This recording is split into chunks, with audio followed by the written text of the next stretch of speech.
यह छठी ऋचा साधना के क्रम में उस अवस्था का प्रतीक है जहां आह्वान और अनुभव एक हो जाते हैं। इसके दृष्टा हैं मधु छंदा विश्वामित्र, देवता हैं इंद्र और वायु, और छंद है गायत्री।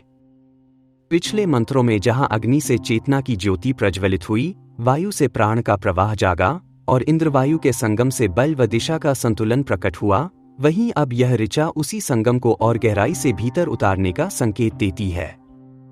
अब साधक केवल पुकारता नहीं, बल्कि देवत्व की उपस्थिति को अपने भीतर सजीव अनुभव करता है। यह वह क्षण है जब बाहरी यज्ञ अंतःकरण की चेतना में परिवर्तित होता है। मंत्र है वायविंद्रश्च सुन्वतोआ यात्मुपनिष्ठतम मक्षूर्था धिया नरा। इसका शाब्दिक अर्थ है, हे वायु और इंद्र, सोमरस निकालने वाले यजमान के समीप शीघ्र पधारिए और अपने रथों सहित यहां सबसे पहले पहुंचिए।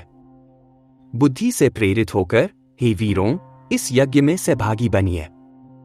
यहां सुन्वतः का अर्थ केवल सोम निकालना नहीं, बल्कि आंतरिक श्रद्धा और संकल्प से भरा कर्म है। और निष्ठतम दर्शाता है तत्परता, वह सजगता जिससे देवत्व भीतर उतरता है। आध्यात्मिक दृष्टि से यह ऋचा उस क्षण का प्रतिनिधित्व करती है जब साधक का आह्वान पूर्ण निष्ठा में बदल जाता है। अब वह केवल मंत्रोच्चारण नहीं करता, बल्कि भीतर से पुकारता है कि हे देवत्व, मेरी चेतना में अवतरित हो। इंद्र यहां प्रकट चेतना है, वह शक्ति जो दिशा देती है। वायु वह प्राण है जो गति देता है। जब साधक इन दोनों को भीतर एक साथ आमंत्रित करता है, तब साधना केवल भाव नहीं रहती, बल्कि क्रिया बन जाती है। यह वह अवस्था है जब प्रत्येक श्वास एक मंत्र है, प्रत्येक विचार एक आहुति और प्रत्येक कर्म एक यज्ञ।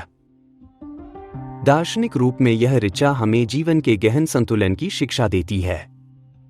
वायु और इंद्र, गति और बल, प्रेरणा और नियंत्रण, ये दोनों किसी भी सृजन के दो आधार हैं।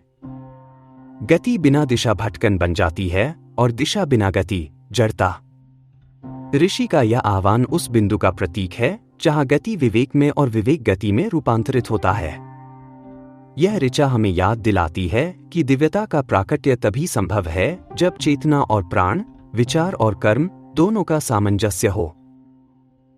व्यावहारिक रूप से यह मंत्र बताता है कि जीवन में सफलता केवल परिश्रम से नहीं, बल्कि सजगता से आती है। सुन्वतोआ यात्मुपनिष्ठतम कहता है, जब हम सच्चे संकल्प के साथ कर्म करते हैं, तो प्रकृति की सारी शक्तियां भी हमारे साथ चलने लगती हैं। मक्षूर्था धिया नरा का भाव है, हे मनुष्यों, अपने कर्मों के रथ को बुद्धि के मार्गदर्शन में चलाओ।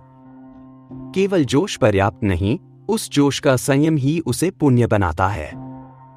यही विवेक और ऊर्जा का मिलन जीवन को साधना में बदल देता है। अंततः यह छठी ऋचा बताती है कि साधना का वास्तविक अर्थ केवल पुकारना नहीं, बल्कि भीतर उस पुकार को सजीव बनाना है। जब श्रद्धा निष्ठा में बदलती है और निष्ठा कर्म में, तब साधना पूर्ण होती है। इंद्र और वायु का यह संगम हमें सिखाता है कि जीवन का यज्ञ निरंतर चल रहा है, बस हमें इतना करना है कि हमारी चेतना सजग रहे, प्राण गतिमान रहे और बुद्धि उनके बीच संतुलन बनाए रखे। जब यह संतुलन स्थिर हो जाता है, तब साधक केवल देवताओं को नहीं बुलाता, वह स्वयं देवत्व का माध्यम बन जाता है। आइए इस आध्यात्मिक यात्रा में एक और कदम आगे बढ़ाएं और अगली ऋचा के रहस्य को खोलें।